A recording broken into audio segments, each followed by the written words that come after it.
Well, we pick up our studies in Habakkuk this morning, coming to this fifth address in this tremendous Old Testament book.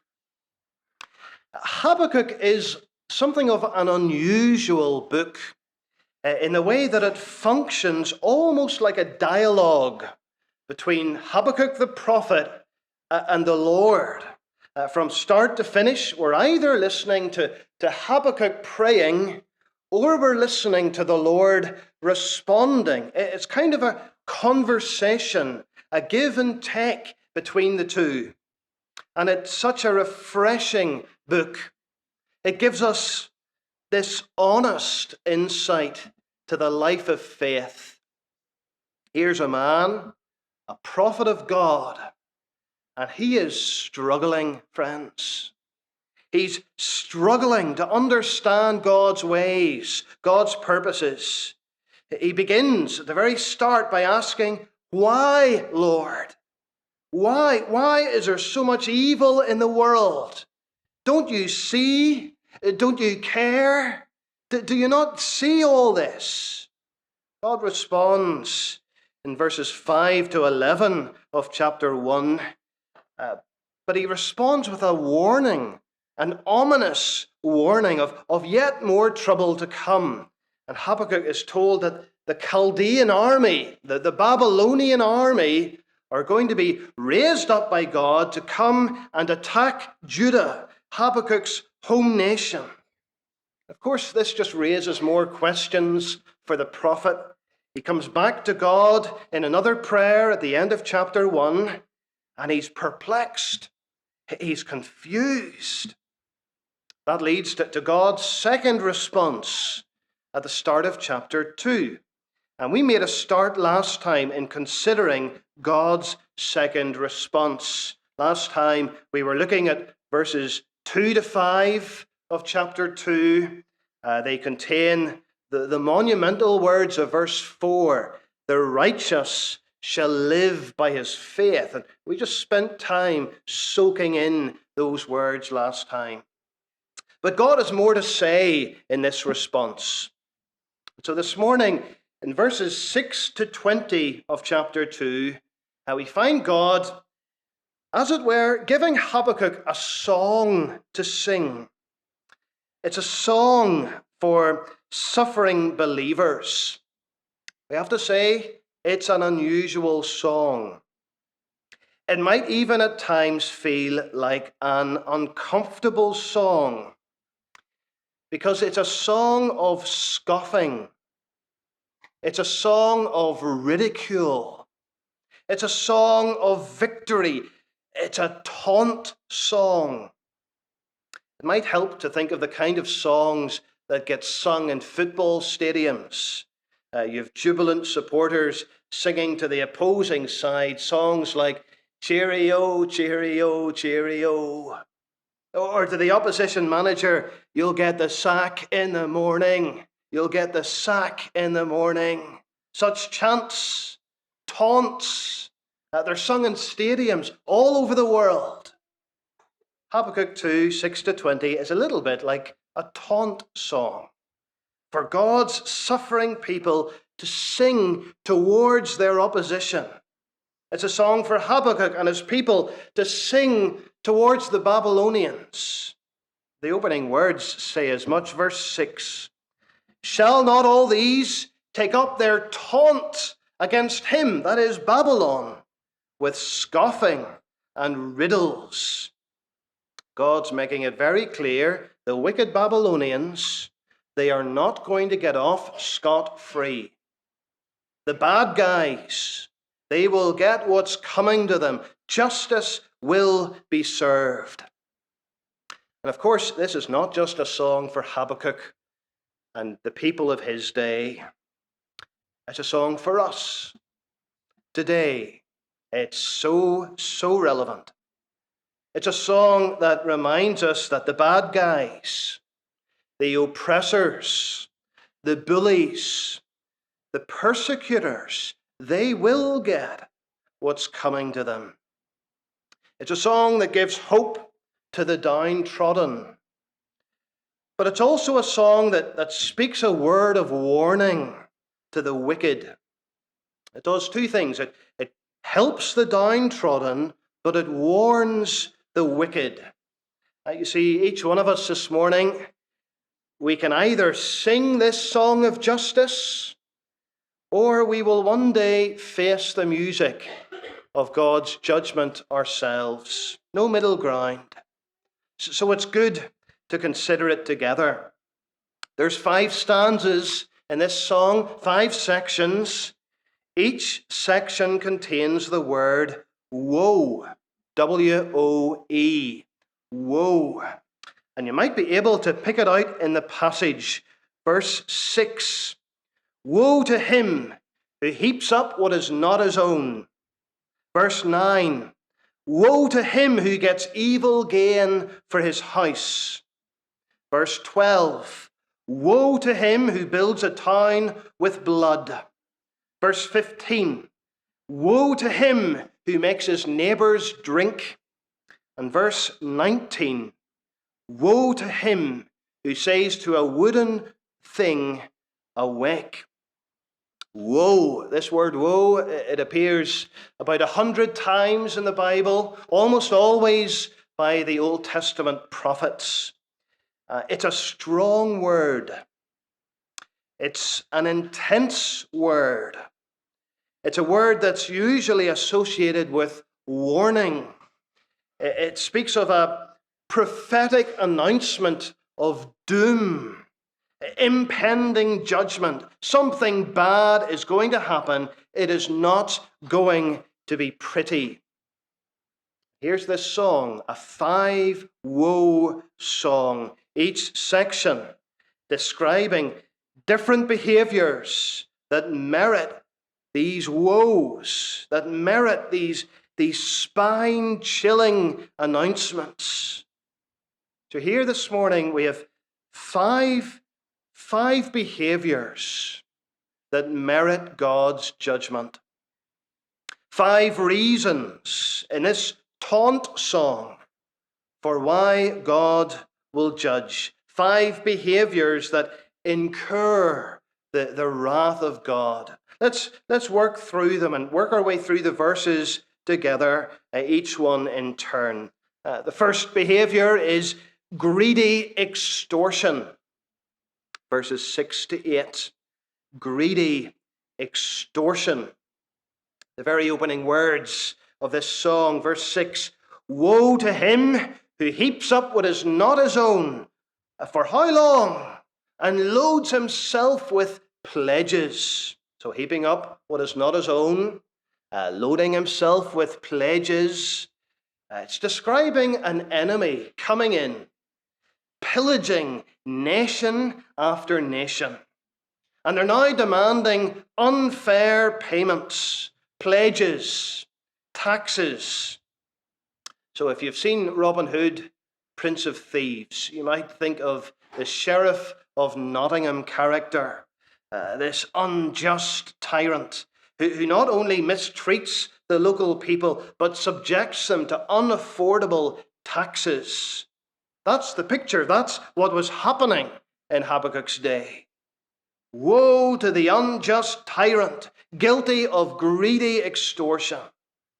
The Babylonians exploited, they stripped nation after nation. They plundered and they took at their will. Verse 8, you have plundered many nations. And God is pronouncing this woe upon them. He's warning them. A day's coming and the tables will be turned. All exploiters, all plunderers, all tyrants, all the embezzlers, they will one day face justice.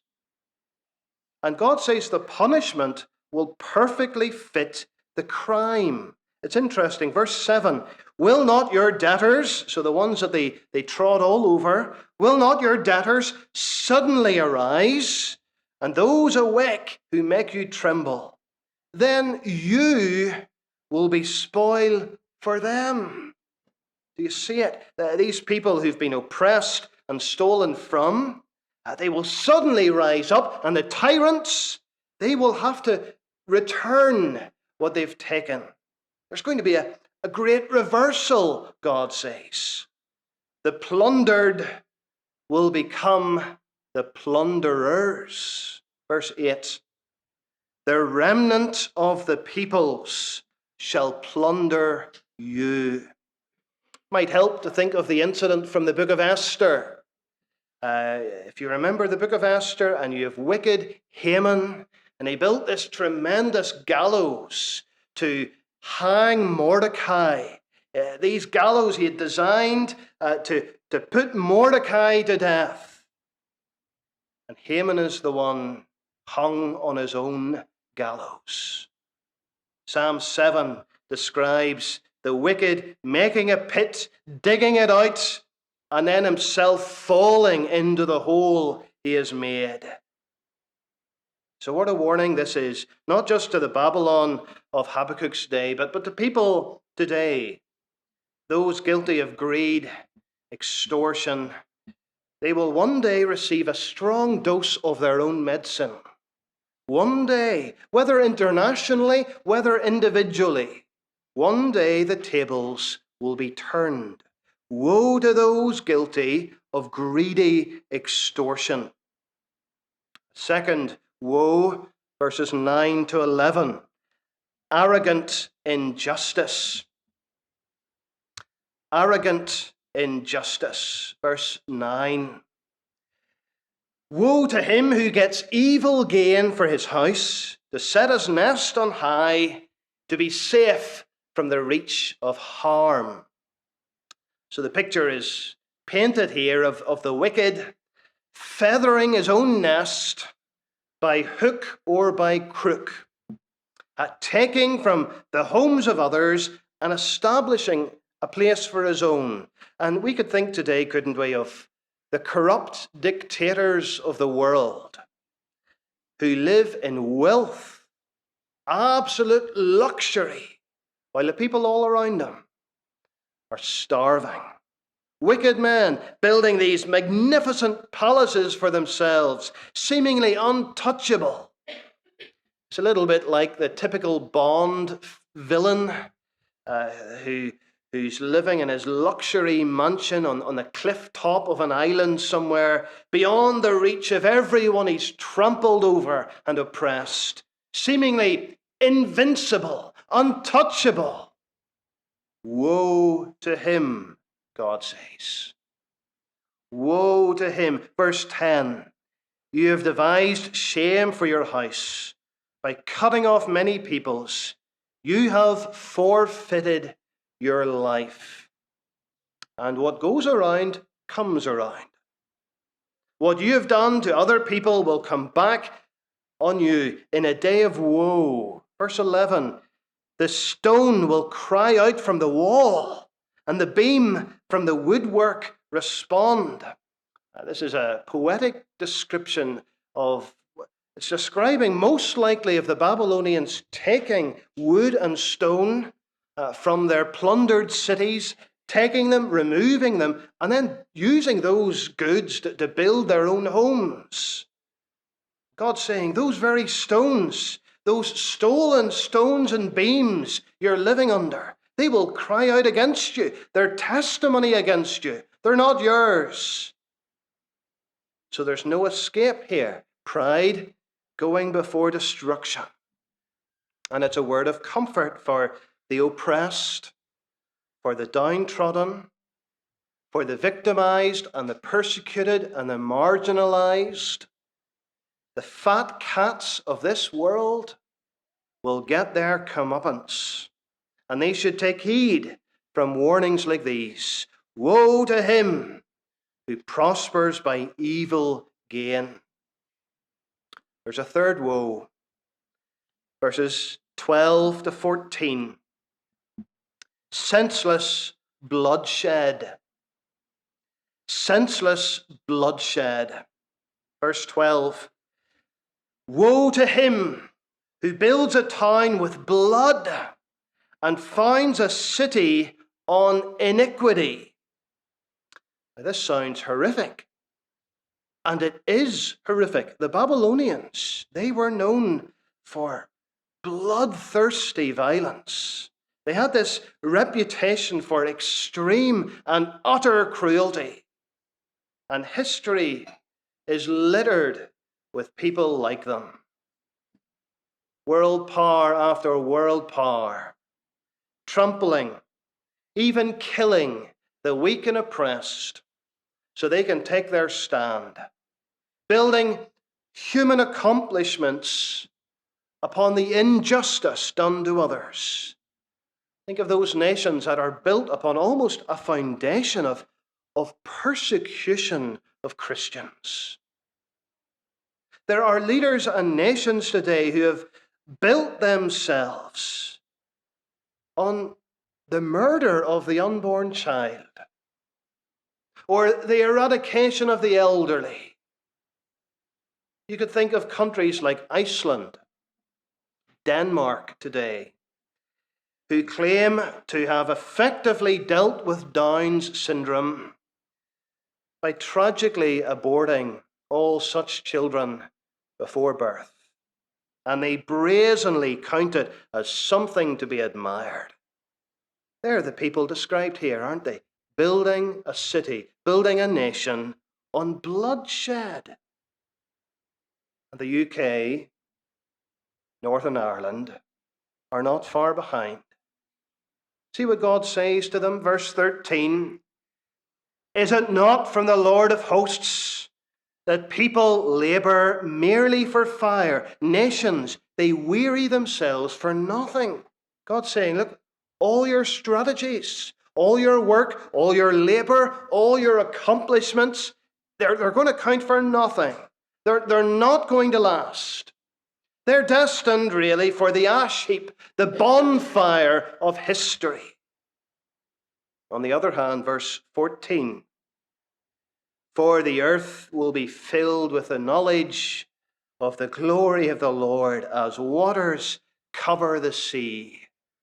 Here's one of the golden verses in the book of Habakkuk, chapter 2, verse 14. A tremendous statement.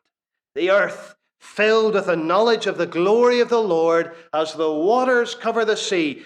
Some think it's a bit of an odd statement given its context, given what's just been said.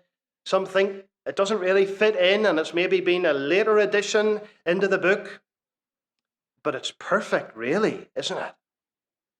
It is perfect. God has just said to Babylon, He's just said to every other wicked nation of the world, that they're wearying themselves for nothing. They're building on a senseless foundation. Injustice, violence, none of it will last, God says. None of it will last. After all, just think, what really remains of the great Babylonian Empire today? What remains of the Babylonian Empire? Just a handful of archaeological relics in museums. But do you want to know what will last? Do you want to know what will cover the entire planet? The knowledge of the glory of the Lord. His is the only glory that will last.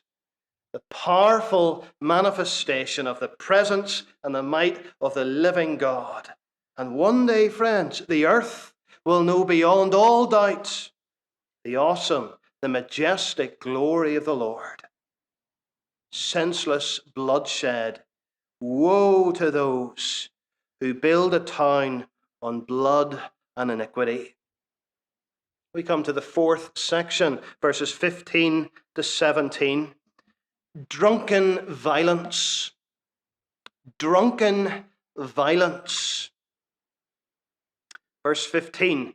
Woe to him who makes his neighbours drink. We have a description here of brutal drunkenness. It's hard to tell if this was a literal problem or if it's a figure of speech.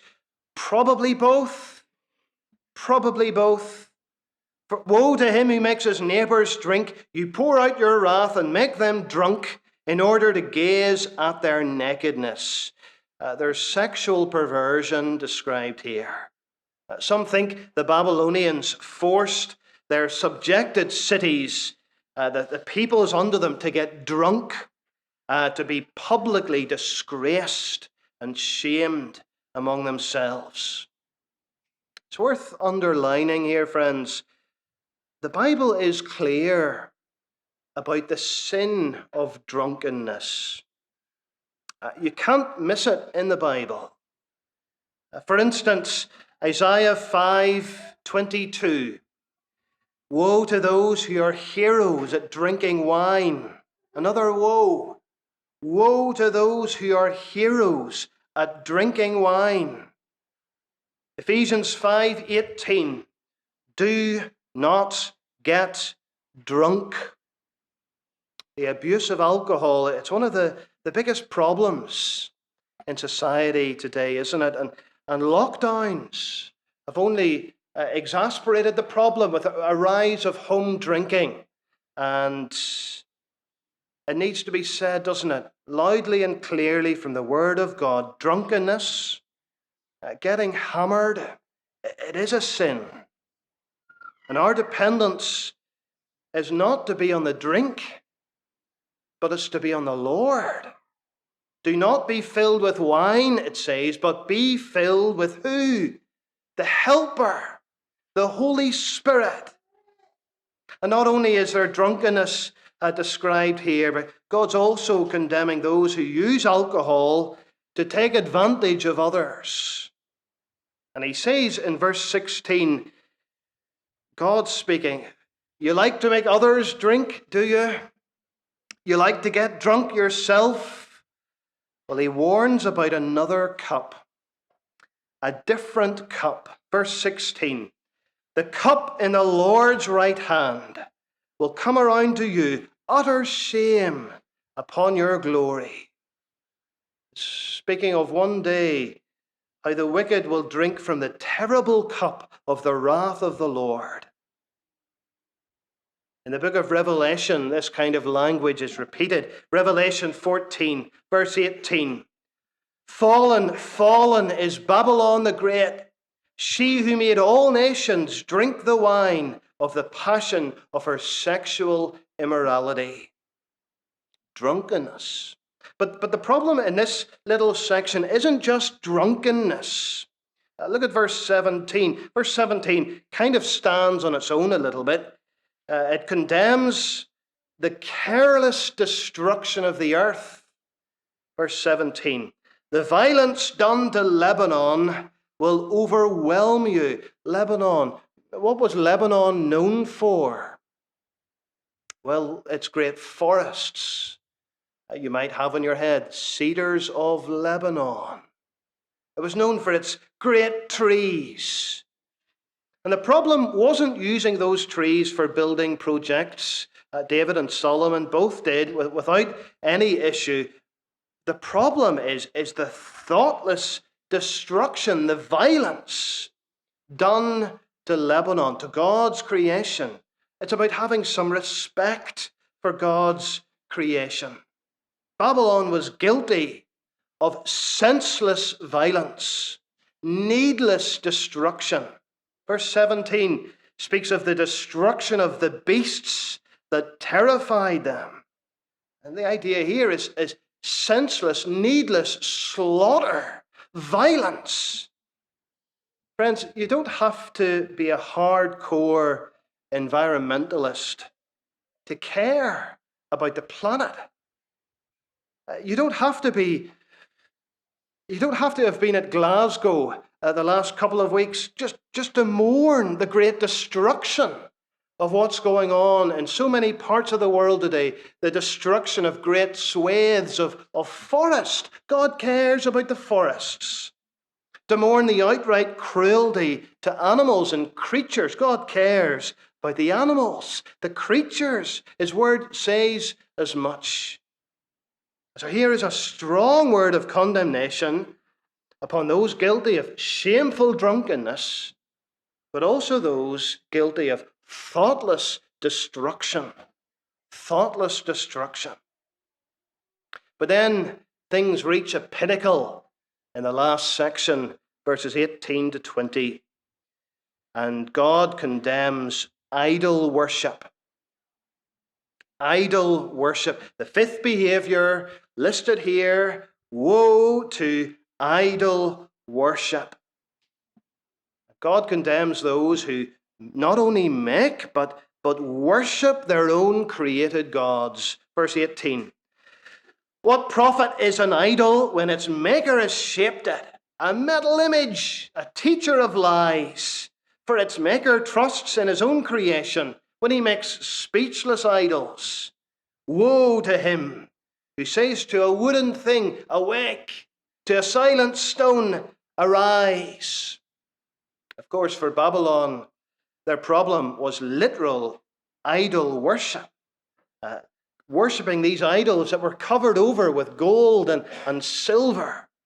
And it's still what many people do today. It's a tragic thing. Many people, millions of them, worshipping today false, man-made idols and gods. And while most of us, we probably don't have something set up on the mantelpiece to worship, the truth is, idol worship, it can take so many varied forms today, can't it? Our possessions, our homes, our career, our ambitions, our family. It could be a multitude of things. Whatever it is that becomes the focus of our lives, whatever it is that becomes the thing we live for, the thing we can't live without, that is what we worship. Is anything or anyone more important to you than God? It's a challenge, isn't it? You can see in verse 19, in this taunt song, God asks something of a teasing question. Can this teach? Can your idols say anything? They're covered with gold and silver. They don't even have breath in them. Speechless idols.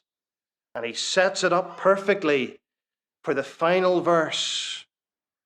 Perfect contrast. Verse 20, another golden verse in Habakkuk.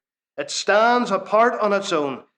But, you have all these speechless idols, but the Lord is in his holy temple. Let all the earth keep silence before him. So in contrast to the silent idols, we have the Lord who sits enthroned in the highest temple. And he knows what's going on. And he knows all your concerns. And he knows all your troubles. And he's speaking today. He's speaking today. He's not silent. Here he is, issuing these woes upon the wicked. And now he says, shh. Quiet. Silence. Let all the earth keep silence. This is the only appropriate way to respond to these 5 woes, to respond to this song. Silence. Romans chapter 3 speaks of the day when every mouth will be stopped.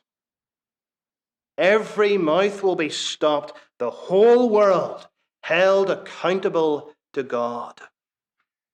Just imagine it, friends. Silence. Revelation 8 describes the moment when the Lamb opens the 7th seal, and it says, there was silence in heaven for about half an hour. Silence. Sometimes there's nothing to be said. Sometimes there's nothing that can be said. And the right response is to be still and to know that he is God. And this directive, it's given to Habakkuk too. It's not just to the wicked. Let all the earth keep silence before him. Habakkuk, he's been talking a lot, hasn't he?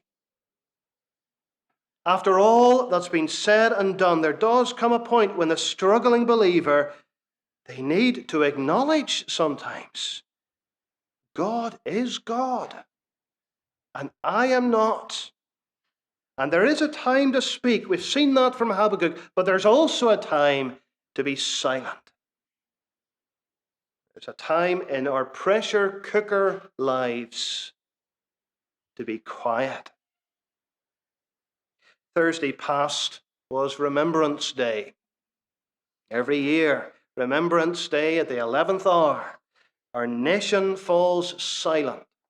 People, we recognize the need to stop, to be still, to remember those who made the ultimate sacrifice. You'll also know that at sporting events, you'll often see these minutes of silence for former players who have died or the likes. We understand that there are times to be silent. And if that's the case, if we can be silent for those lesser, though still important silences, surely we should fall silent in reverential awe and worship. Let all the earth keep silence before him. This passage, it reminds us sometimes the best thing is to say nothing at all. Sometimes he just wants us to be quiet before him. And I wonder, do we spend enough time in silence before the Lord? Not even praying silently, just silence. Surely in this silence, Habakkuk is assured that far from God abandoning his post, he's in his holy temple, ruling, reigning over all things. Habakkuk is reminded, sin will be punished. This taunt song of victory and mockery and ridicule, it's reminding him what sin deserves. Sin deserves to be mocked. It deserves to be ridiculed. It deserves shame. It deserves death. And we do well, friends, to remember, don't we, at the cross, Jesus was on the receiving end of what was effectively a taunt song from the world. Think of how in scorn and mockery they dressed him up in a scarlet robe. They twisted and pressed down a crown of thorns upon his head. They put a staff in his hand. They hit him with it. Mark tells us that all who passed by hurled insults at him. He saved others. Let him save himself. Taunting, laughing. They spat at him. He endured in his body what we should have endured. The woes that were on him should have been on us. Friends, Calvary is where we see what sin deserved.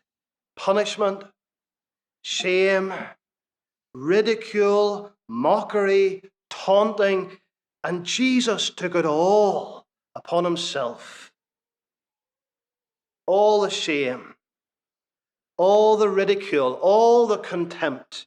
He faced what we deserved, what should have been on us. He bore the woes that we deserve. And he went to the cross, draining the cup of the Lord's wrath, that we might today drink from another cup of salvation. And we do well to respond with a hush of adoration and gratitude. And we're going to do that. We're going to take a moment and spend it in silence together before we come and sing. A God-focused stillness and silence, silence of worship, silence of adoration. For the Lord is in his holy temple. Let all the earth keep silence before him. Amen.